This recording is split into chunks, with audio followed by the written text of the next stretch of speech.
এর মধ্যে একটা আল্লাহর ওলির একটা কারামত বলি উস্তাদ, বলবো বিরাদার? এদিকে ওদিকে না গিয়ে, কারণ খুব সংক্ষিপ্ত আলোচনা, একদম ডাইরেক্ট আলোচনায় এসে গেলাম। হযরত ইব্রাহিম বিন আদম, যিনি বালাক শহরের বাদশা ছিলেন, বালাকের যিনি বাদশা ছিলেন, উনি বাদশাহী সিংহাসনে ছিলেন। আল্লাহ পাক ওনাকে বেলায়েত দিলেন, আল্লাহর ওলি হলেন। অনেক আলোচনা ওদিক তো ওনার আরো অনেক আলোচনা, ওদিকে না গিয়ে খুব সংক্ষিপ্ত আলোচনা একটু তুলে ধরি।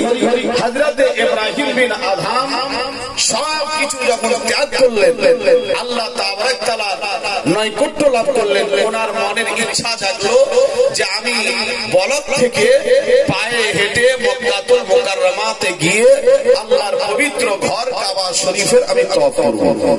কথাটা বোঝা গেল? ইনিও কিন্তু আল্লাহর ওলি। আরে খাজা মাইনুদ্দিন চিশতি সানজারি রহমাতুল্লাহ আলাইহি আল্লাহর ওলি, ওনারই আলোচনা হবে এটা নয়, ইনিও কিন্তু আল্লাহর ওলি। আল্লাহর ওলিদের আলোচনা করার কারণটা হলো এটাই যে আমরা মানুষ, আমরা আল্লাহর বান্দা, ওনাদের জীবনী শুনে, ওনাদের আলোচনা শুনে আমাদের জীবনটাকে ওই রকম তৈরি করতে হবে, ওই রকম আদর্শ করতে হবে, ওই রকম ভাবে আমাদের জীবনটাকে গড়ে তুলতে হবে, তাই তো নাকি?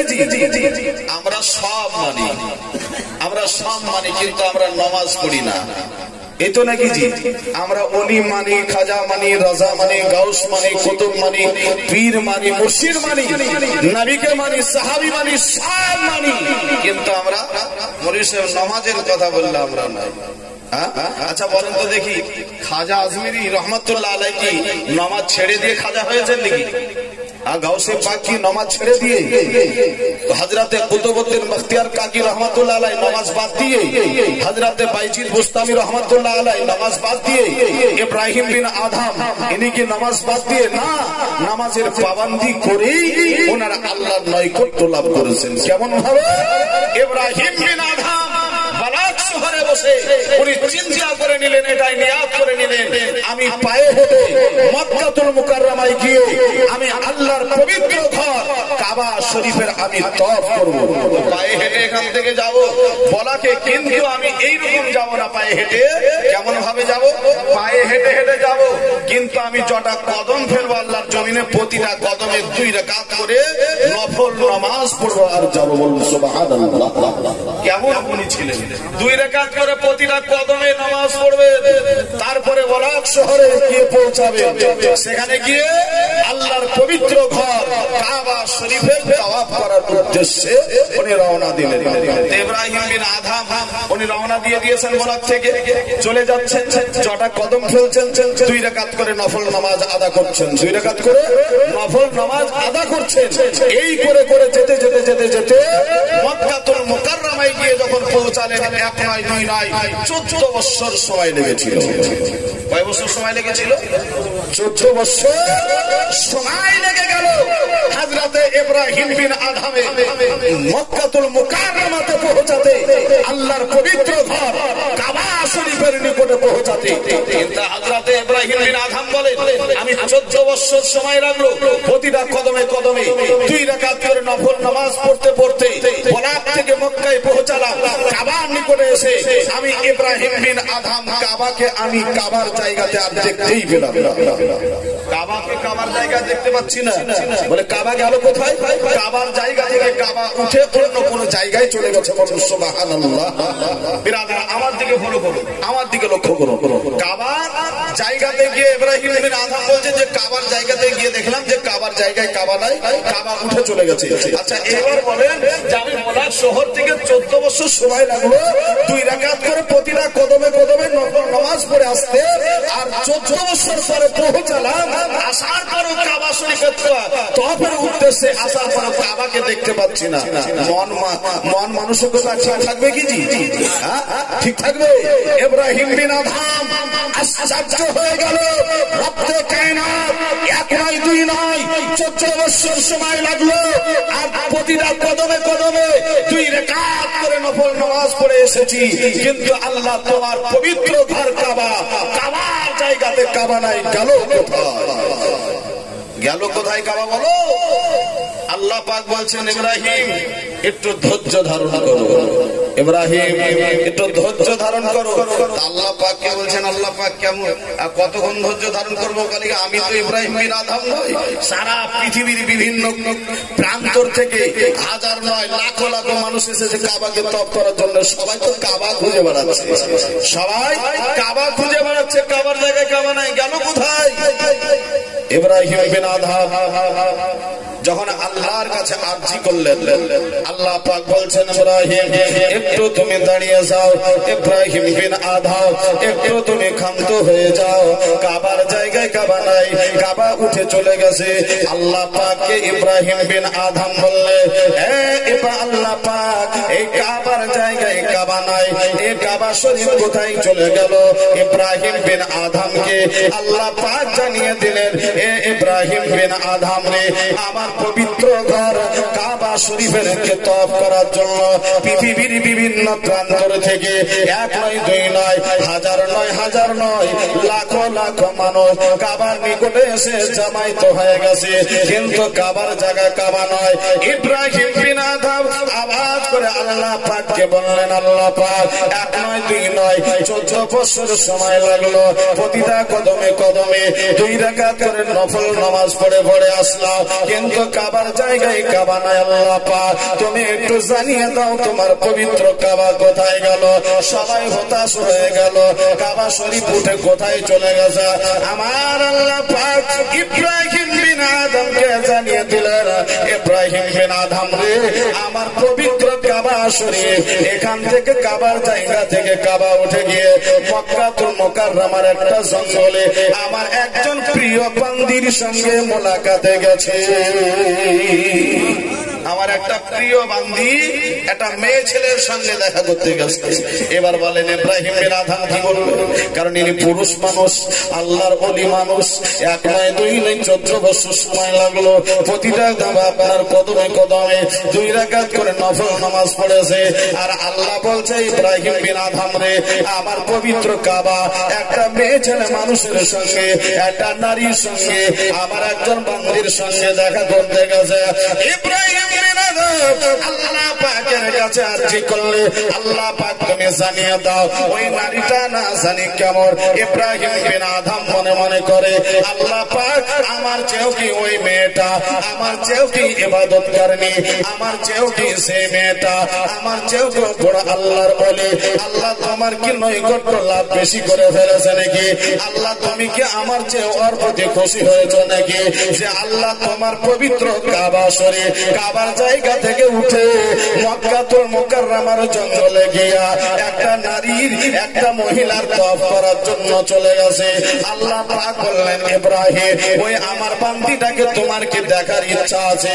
ইব্রাহিম বিন আদম বললেন, আল্লাহ পাক পৃথিবীর বুকে আল্লাহ পাক ওই নারীটা না জানি কেমন, ওই মেয়েটাকে আমি ইব্রাহিম বিন আদম এক নজর দেখতে চাই। আল্লাহ পাক বললেন, ইব্রাহিম তুমি মক্কাতুল মুকাররমার অমুক জঙ্গলে চলে যাও।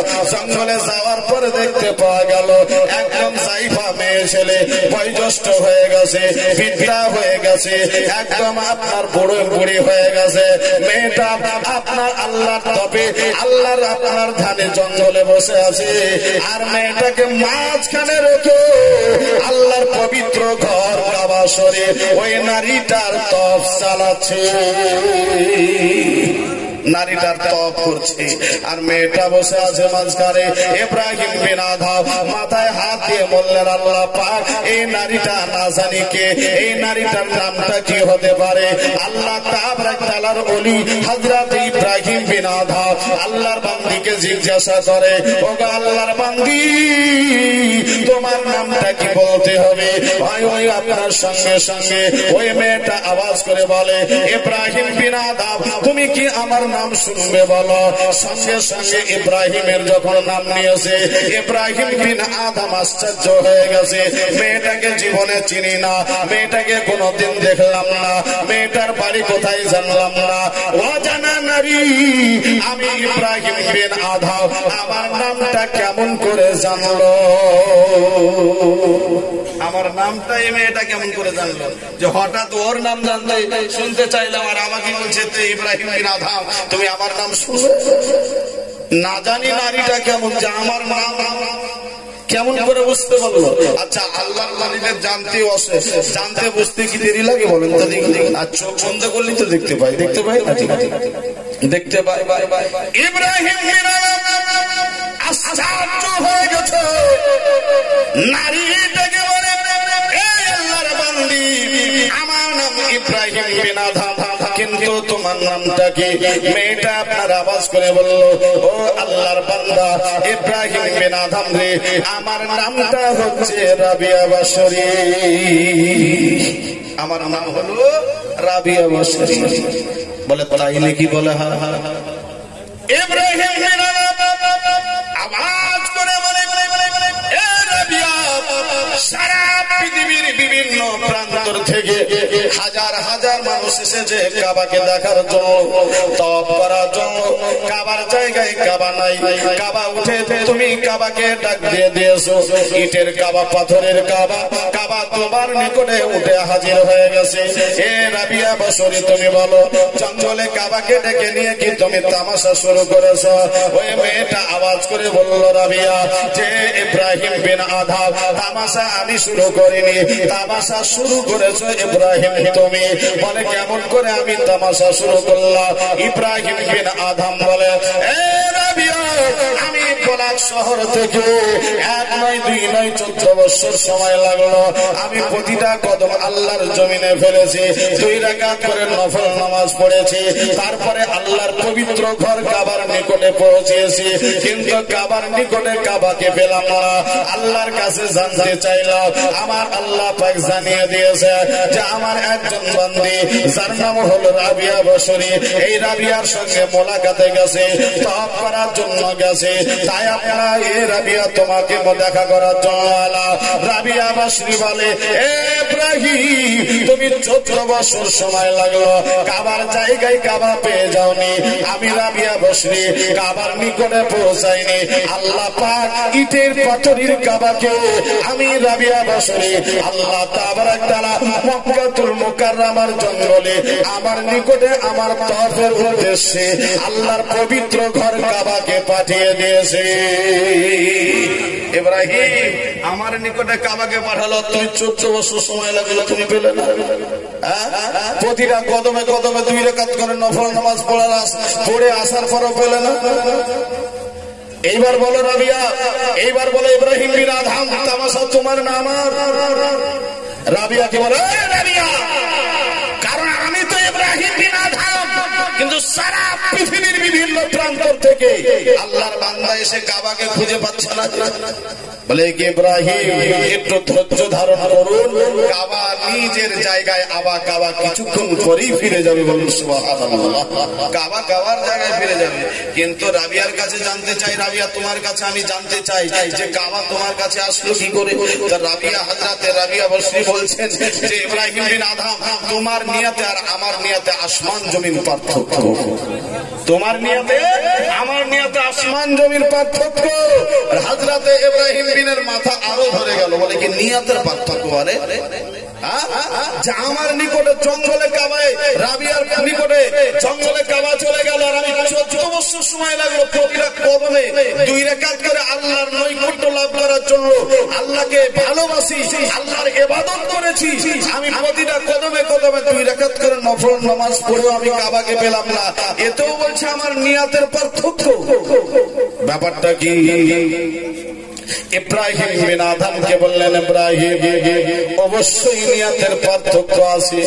তুমি এত কষ্ট করে মেহনত করে আসার পর কাবার জায়গায় তুমি কাবাকে দেখতে পাওনি।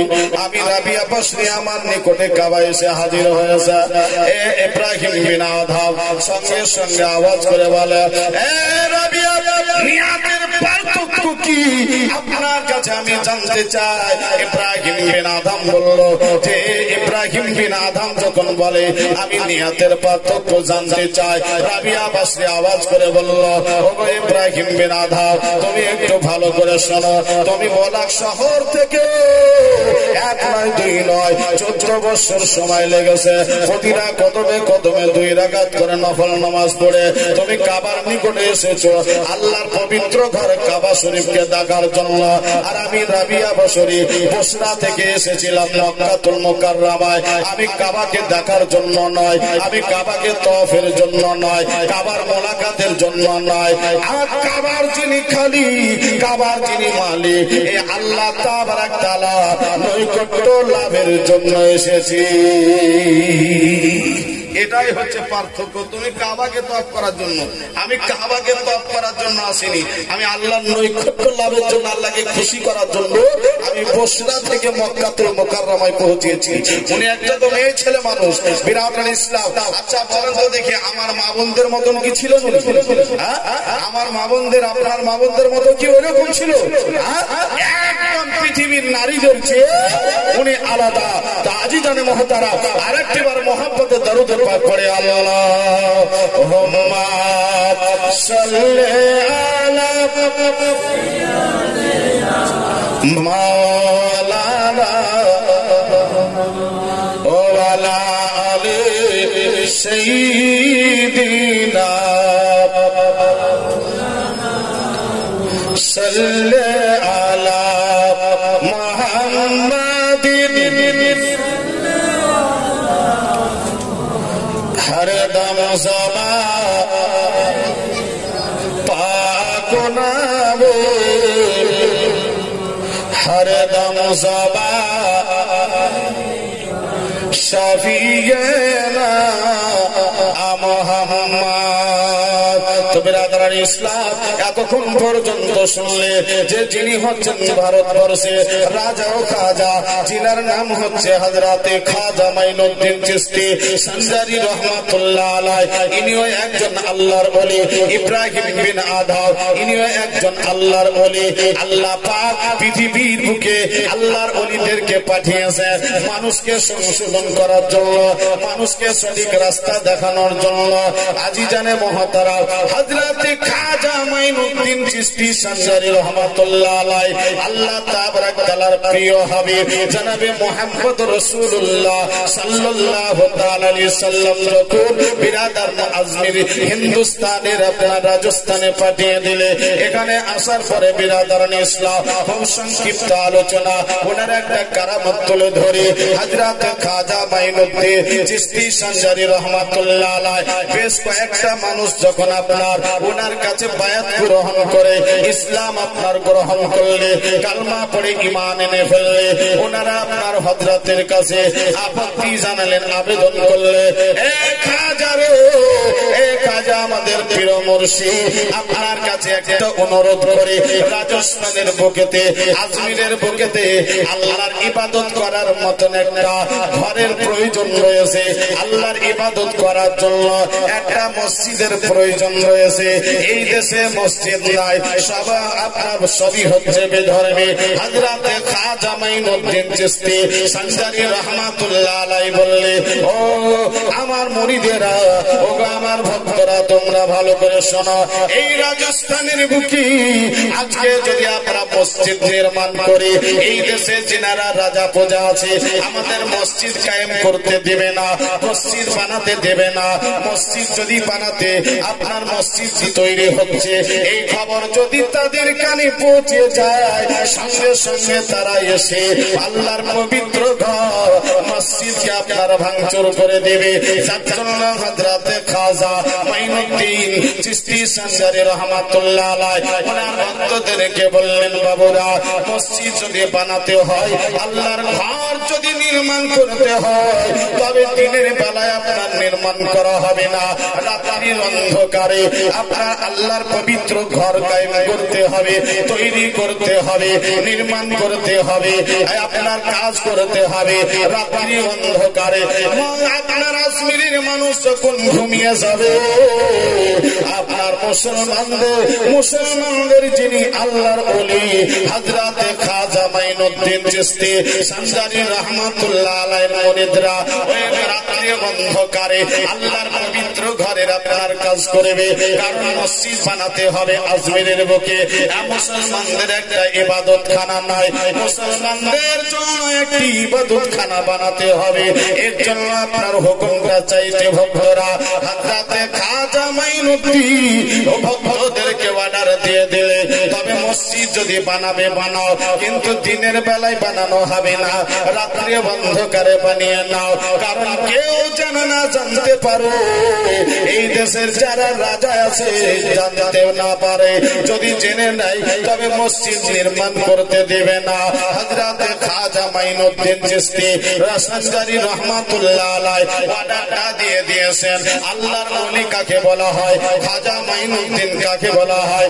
গভীর রাত্রি আল্লাহর ঘর পবিত্র মসজিদের নির্মাণের কাজ শুরু হলো। একদিন গেল, 2 দিন গেল, নির্মাণের কাজ চলতে শুরু করলো।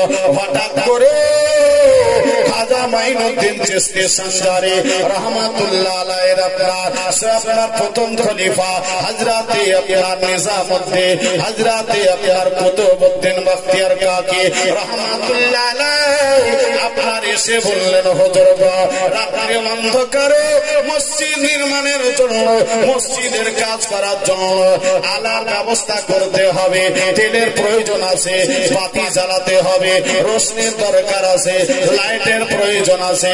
লাইট যদি না হয় এই রাত্রে মসজিদের কাজ হবে না। রাত্রে আলো জ্বালানোর জন্য তো কেরোসিন তেলের দরকার, না হয় সরষার তেলের দরকার। নবে কি করে রাত্রে অন্ধকারে লাইট জ্বলবে, কি করে মসজিদের কাজ করবে? হযরতে খাজার কাছে বলা হলো, খাজা রাত্রি অন্ধকারে আপনার লাইটের ব্যবস্থা করতে গেলে তো তেলের প্রয়োজন আছে, আমাদের নিকটে তো তেল নেই, তেল আমরা কোথায় পাবো? হযরতে খাজা মাইনুদ্দিন চিশতি সানজারি রহমাতুল্লাহ আলাইহি বললেন যে, বাবু এক কাজ করো, তোমরা এক কাজ করো, আজমির শহরে প্রতিটা বাড়িতে বাড়িতে গিয়ে দেখো, দোকানে দোকানে গিয়ে তেল বিক্রি কেউ করছে কিনা। যদি তেল বিক্রি করে তোমরা দোকান থেকে একটু তেল কিনে নিয়ে এসো, যেন রাত্রে আমরা কাজ করতে পারি। বলুন সুবহানাল্লাহ। হযরতে কুতুবউদ্দিন বখতিয়ার কাকি রহমাতুল্লাহ আলাইহি খাজা মাইনুদ্দিন চিশতি সানজারি রহমাতুল্লাহ আলাইহি কথা মোতাবেক বিরাদার আপনার আজমিরে বের হয়ে গেলে, আজমিরের আপনার গলিতে গলিতে দোকানে দোকানে গিয়ে জিজ্ঞাসা করে যে, ভাই তোমরা কি কেরোসিন তেল বিক্রি করবে না, সরষের তেল বিক্রি করবে না? প্রতিটা দোকানদার বলছে, ভাই আজকে আমরা তেল বিক্রি করবো না। বলো কেন? না তো এই আজমিরের যিনি রাজা রয়েছে, রাজার অর্ডার হচ্ছে যে ওই যে ফকির আছে, ওই যে দরবেশ আছে, যার নাম হচ্ছে হযরতে খাজা মাইনুদ্দিন চিশতি সানজারি রহমাতুল্লাহ আলাইহি, ওনার কোন ভক্তদের নিকটে তেল বিক্রি করা বন্ধ বলে ঘোষণা করে দিয়েছে। তেল বিক্রি করা হবে না। তোমরা তো ওই খাজারি লোক, তোমাদের জুব্বা দেখে, তোমাদের পোশাক দেখে যে মনে হচ্ছে তোমরা ওই দরবেশ ফকিরি হবা, কারণ তোমাদের নিকটে তেল বিক্রি নয়। হযরতে কুতুবউদ্দিন বখতিয়ার কাকি রহমাতুল্লাহ আলাইহি রাজস্থানে আপনার আজমিরের গলিতে গলিতে দোকানে দোকানে গিয়ে জিজ্ঞাসা করে, যার বাড়িতে গিয়ে আপনার হাজির হয়ে যায়, সঙ্গে সঙ্গে দরওয়াজা যদি খোলা থাকে, কুতুবউদ্দিন গিয়ে হাজির হলে পরে সঙ্গে সঙ্গে দরওয়াজা বন্ধ হয়ে যায়। দোকানদারদেরকে আপনার ডাক দিয়ে জিজ্ঞাসা করে, এ দোকানদার, রাত্রি অন্ধকারে আমাদের আপনার আলার প্রয়োজন আছে, তোমরা কি কেরোসিন তেল বিক্রি করবে না? আপনার আজমিরের দোকানদাররা বলে যে আজকে তেল বিক্রি হবে না।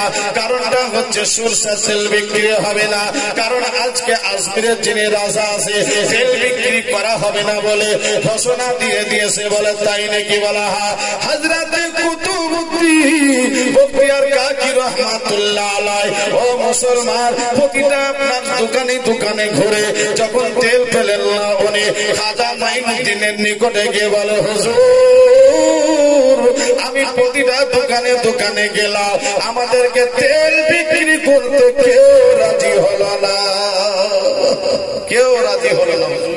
বলে তাই নাকি? বলা বলে কেউ রাজি হলো না। বলে না, হযরতে কুতুবউদ্দিন বখতিয়ার কাকি রহমাতুল্লাহ আলাইহি আল্লাহর ওলি হযরতে খাজা মাইনুদ্দিন চিশতি সানজারি রহমাতুল্লাহ আলাইহি আওয়াজ করে বললে যে, বাবা কুতুবউদ্দিন বখতিয়ার কাকি, আমাকে এক লোটা পানি এনে দাও। পানিটা যখন এনে দেওয়া হলো, আল্লাহর ওলিকে পানি এনে দিয়ে দিয়েছেন ওনার আপনার প্রথম খলিফা হযরতে কুতুবউদ্দিন বখতিয়ার কাকি রহমাতুল্লাহ আলাইহি। পানি যখন এনে দিয়েছে, খাজা মাইনুদ্দিন চিশতি সানজারি রহমাতুল্লাহ আলাইহি ওযু করতে করতে শুরু করলে আর বললেন বাবা কুতুবউদ্দিন আমি ওযু করব, আমার চেহারাটা আমি ধোবো। যখনই ওযুর মধ্যে আমি চেহারাটা ধোবো, চেহারা ধোবো তো গরম পানিটা পড়বে, হাত ধোবো তো গরম পানিটা পড়বে। ওই পানিটা আল্লাহর জমিনে পড়তে দিবে না, আল্লাহর জমিনে পড়তে দিও না। একটা জায়গায় করে প্লেটে করে ধরে নাও, প্লেটে করে আপনার ধরে নেওয়া হলো। ওযু কমপ্লিট হয়ে গেল। আল্লাহর ওলি খাজা মাইনুদ্দিন চিশতি সঞ্জারি রহমাতুল্লাহ আলাইহি বিরাদার, এত বড় জবরদস্ত আল্লাহর ওলি, ওযু করা কমপ্লিট হয়ে গেল। কুতুবউদ্দিন বখতিয়ার কাকি রহমাতুল্লাহ আলাইহি বলে, এ খাজা মাইনুদ্দিন চিশতি সঞ্জারি রহমাতুল্লাহ আলাইহি, হুজুর গো এই আপনার পানিটা কি করব? হযরত কুতুবউদ্দিন বখতিয়ার কাকি রহমাতুল্লাহ আলাইহিকে বললে, এ কুতুবউদ্দিন আজকে রাত্রিতে তেল কেউ বিক্রি করেনি, তেলের কারণে মসজিদের কাজ বন্ধ থাকবে। আমি খাজা ওযু করেছি, আমার চেহারা ধোয়া পানিটা, হাত ধোয়া পানিটা তুমি একটা বারতানে ধরে নিয়ে আসো, একটা জায়গায় তুমি ধরে নিয়ে আসো। এই পানিটা নিয়ে গিয়ে তোমার বাতিতে, তোমার ডিবিয়াতে জ্বালিয়ে ঢেলে দাও, আগুন জ্বালিয়ে দাও। সারা রাত আপনার তেলের কাজ হবে, বাতি জ্বলতে থাকবে, মসজিদের কাজ শুরু করে দাও। বলে খাজা মাইনুদ্দিন চিশতি সঞ্জারি ওযুর পানিটা বিরাদার সারা রাত্রি আপনার তেলের কাজ করবে। আর পুরো আজমির শহরে, আজমিরের প্রতিটা বাড়ি গোলা তেলের আপনার তেল দিয়ে আপনার বাতি জ্বালাচ্ছিল, লাইট জ্বালাচ্ছিল। সেই লাইটে আপনার বাতিতে যে তেলটা ছিল, যে আপনার কূপে আপনার ডিবিয়াতে তেলটা ছিল, সব তেলটা আল্লাহর হুকুমে পানি হয়ে গেছে। আর খাজার ওযুর পানিটা আল্লাহ পাক তেলে পরিণত করে দিয়েছে, পরিণত করে দিয়েছে। আর সব আজমিরের পানিগুলা আপনার তেলগুলা, প্রতিটা বাড়ির তেলগুলা সব পানি হয়ে গেছে। সারা রাত অন্ধকার। বলে হলো কি কাজ হলো? যে আমাদের বাড়িতে তেল আমরা মজুদ করে রেখেছি আলা ধরানোর জন্য, বাতি জ্বালানোর জন্য, কিন্তু আমাদের বাড়িতে আলা জ্বলে না, বাতি জ্বলছে না, লাইট জ্বলছে না। ব্যাপারটা কি? আশ্চর্য হয়ে গেছে। হযরতে খাজা মাইনুদ্দিন বলল, আল্লাহ পাক শুনে নাও কুতুবউদ্দিন, আল্লাহ পাক পুরো আজমিরের বাসিন্দাদের বাড়ির তেলকে আল্লাহ পাক পানিতে পরিণত করে দিয়েছে। আর খাজা পিয়ার ওযুর পানিটাকে আল্লাহ পাক তেল বানিয়ে দিয়েছে। এর নাম হচ্ছে খাজা। বিরাদার, এই খাজার দেওয়ানা আমাদের হওয়া দরকার আছে না নাই? আছে না নাই? বিরাদার ইসলাম। এইবার বিরাদার, আমরা তো মুসলমান, আমাদের ভিতরে হিংসা বেশি, হিংসা বেশি আছে না? আমাদের ভিতরে হিংসা বেশি কাজ করে, করে না? হিংসা বেশি কাজ করে। দেখবেন বিরাদার ইসলাম, আমি এইরকম কাউকে বলছি না। দেখবেন কোন ব্যক্তি যদি ভালো কাজ করে, যেমন আপনার সাপোজ কোন ব্যক্তি যদি নামাজ পড়তে চলে যায়, তো নামাজ যদি পড়তে যাচ্ছে, আবার কোন ভাইকে যদি বলে, ভাই আমি তো নামাজ পড়তে যাচ্ছি, তুমি নামাজ পড়তে যাবে না, তখন কি বলে, ভারী না 3 দিন কেন নামাজি হয়েছে? বলে নিজেই তো নামাজ ঠিক পড়িস না, ফির আমাকে আবার নামাজের জন্য ডাকছিস। এই যে একটা উপহাস, কথাটা ঠিক বললাম না? এই যে একটা উপহাস করা। বিরাদার ইসলাম, এইরকম খবরদার, এইরকম কেস, এইরকম কথা আমাদের কোন মুসলমানের মধ্যে হওয়াটা উচিত নয়। নামাজের কথা যখন এসে গেল বিরাদার, আমরা তো নামাজ পড়ি। এখানে যদি এখন বলে কে কে ভাই নামাজ পড়েন বলেন তো দেখি, দেখা যাচ্ছে কি 10 থেকে 20টা লোক মানুষ আপনার হাত তুলে বলে কি ভাই আমি নামাজ পড়ি, বাদ বাকি সবই হবে মাইনাস, ক্লাসে কেউ নাই। এরকম আছে না নাই? আচ্ছা, এখানে যতগুলো মানুষ বসে আছেন এই জলসাতে, সবাই কি আমরা নামাজ পড়ি নাকি? সবাই পড়ি? সবাই নামাজ পড়ি না। কিন্তু আমি অন্য বক্তার মতন এটাও করি না যে জলসার স্টেজে আমি বললাম যে ভাই আজকে ফজর থেকে কে নামাজ পড়বেন হাত তুলেন, তো আমি ওয়াদা করিয়ে নিলাম। করে নেওয়ার পরে দেখা গেল যে ফজর থেকে আপনি নামাজই পড়লাম না, ওয়াদা খেলাপ করে দিলেন। এক তো নামাজ পড়ছেন না গুনাহ, তারপরে ওয়াদা খেলাপ করলেন, ফির গুনাহ। অতএব ওই কাজ আমি করি না, আমার দরকার নাই। বিরাদার ইসলাম, যাকে আপনার আল্লাহ পাক হেদায়েত করবে, যাকে আপনার সেই জ্ঞান ফিরে আসবে, অবশ্যই সে আপনার নামাজ পড়বে। আল্লাহ পাক যেন আমাদের সকলকে নামাজ পড়ার তৌফিক দান করে। সকলে বলেন আল্লাহুম্মা আমিন। বিরাদার, তবে নামাজ কিন্তু ওই রকম হতে হবে। নামাজের কথা যখন এসে গেল, একটা কথা বলে দিই, বুঝতে পারলেন? উদাহরণস্বরূপ, একটা আপনার মসজিদের পাশে মসজিদের পাশে একজন ব্যক্তি ছিলেন, উনি 5 ওয়াক্তেরই নামাজ পড়তেন, 5 ওয়াক্তের নামাজ পড়তেন, কিন্তু বাড়িতে তার মুদিখানা দোকান ছিল, বাড়িতে তার মুদিখানা দোকান ছিল বিরাদার। তো 5 ওয়াক্তের মধ্যে 5 ওয়াক্তি মসজিদে গিয়ে নামাজটা কিন্তু পড়তে পারতেন না। কি করতেন? সারাদিন দোকান চালাতে, চালিয়ে আপনার এশার টাইমে গিয়ে জামাতে গিয়ে ইমাম সাহেবের পিছনে নামাজটা পড়তেন। সারাদিন নয়, সারাদিন একা একই পড়লো না পড়লো, কিন্তু এশার টাইমে গিয়ে ঠিক আপনার জামাতে গিয়ে নামাজটা উনি পড়তেন।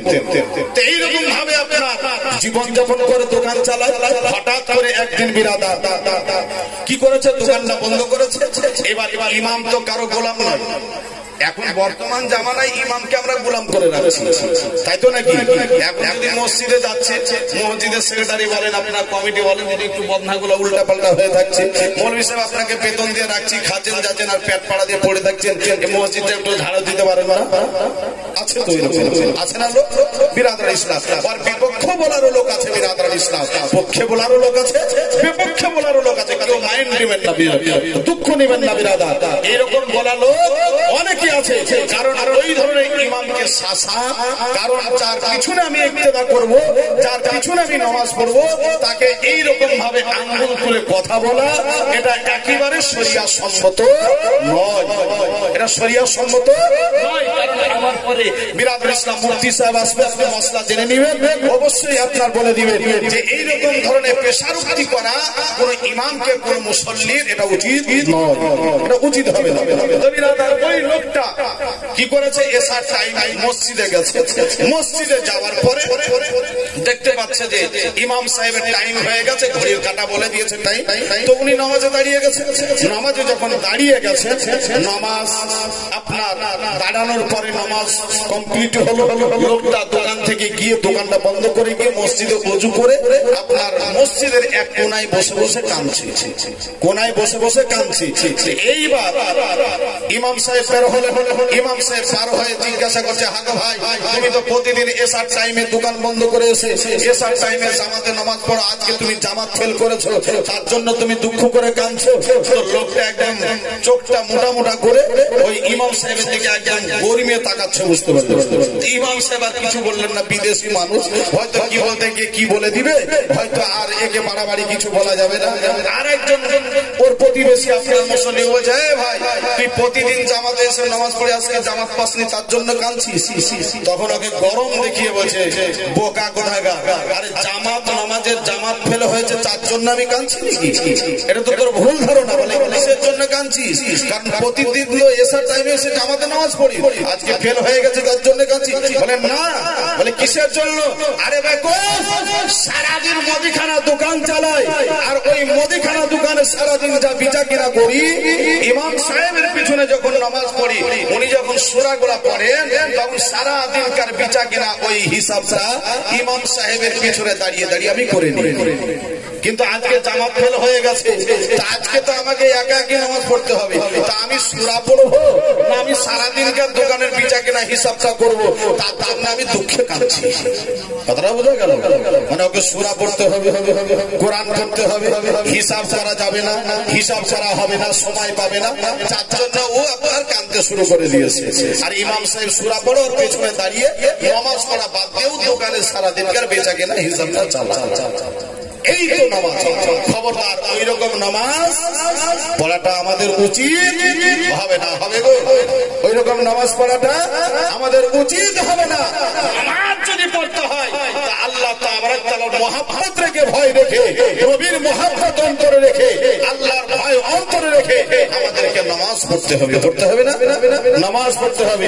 বলে নামাজের প্রসঙ্গ যখন এসে গেল, একটা কথা বলে দিই, সারা পৃথিবীর ওলিদের যিনি আমির, যিনার নাম হচ্ছে হযরতে আলী রাদিয়াল্লাহু তাআলা আনহু, হযরতে আলী কারামাল্লাহু ওয়াজহুল কারীম আজিজানে মুহতারাম, সেই জামানায় আল্লাহর নবীর ওফাতের পরে, ইন্তেকালের পরে, নবীজি আমার ইন্তেকাল করে গেছেন, সেই সময় মুসলমানদের মধ্যে কিছু দাড়িওয়ালা, টুপিওয়ালা, আপনার নামাজ পড়ে পড়ে কপালে কালো দাগ ছেড়ে দিয়েছে, এই ধরনের কিছু মানুষ, এই ধরনের মানুষ আপনার করলো কি, এরা আপনার কি করেছে, নবীর বিরুদ্ধে আপনার বলতে শুরু করেছে, নবীর বিরুদ্ধে বলতে শুরু করেছে। কি বলছে? যে আল্লাহর নবী কিছুই জানতেন না, আল্লাহর নবী কিছুই জানতেন না। হযরত আলী রাদিয়াল্লাহু তাআলা আনহু আপনার কি করলেন? যে আমি আমার নবীজি পৃথিবীর বুকে নাই, নবী নাকি মরক ছিল, মাআযাল্লাহ নবীজি কি আপনার অজ্ঞ ছিল। আজকে মুসলমানদের মধ্যে কিছু দাড়িওয়ালা টুপিওয়ালা যাদেরকে আপনার মুনাফিক বলা হয়, আমার নবীজির বিরুদ্ধে আপনার বলতে শুরু করে দিয়েছে। হযরত আলী রাদিয়াল্লাহু তাআলা আনহুর আপনার সহ্য হলো না। মসজিদে নববীতে আপনার মসজিদে নববীর মিম্বরে দাঁড়ানোর পরে হযরত আলী মসজিদ ভরা মানুষ তাদের সামনে আপনার বক্তব্য দিতে শুরু করলে, ও মদিনার বাসিন্দা তোমরা যারা আছো তোমরা শুনে নাও। এই মদিনার বাসিন্দা, আজকে তোমরা আমার নবীজির বিরুদ্ধে বলো, আজকে আমার